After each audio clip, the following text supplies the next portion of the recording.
Universidade da Paz realiza seminário internacional com o tema of Human Fraternity for Work, Peace and Living Together.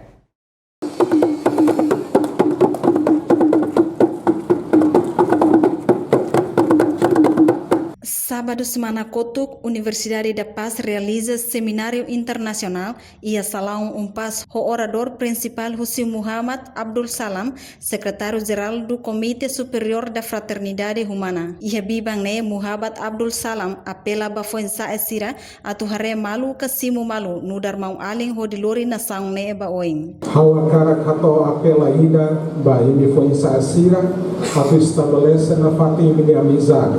Hare malu nessa petão honang mau aling porque nós somos da quando lá dia enquanto itu sini malu ia fatimida lugar mau aling ba putut lugar fraternidade e também itania futuro saidia suka ko itania fraternidade suka tuti husi itania sini malu lugar mau aling idade. Ia Sorin Seluk, retor Unpas Adolmando Soares Amaral Haktuir, objetivo husi seminário atu hatene construir paz iha itineraing. Kita nessa Timor-Leste itu lah, kita punya restoran itania independência mundiais.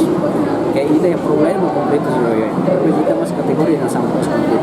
Kita aku asal sana perlu saya itu kontribusi bahwa damai itineraing. Demi orang bos asal sana hal seminar organisasi internasional itu dari mana deh. Sira mai kontak aku itu poin saya itu habela haluan kita sampai tanya komunikasi Syria Paz dan apa ini dengan intelektual sih buat eksplorasi base itu sesuatu.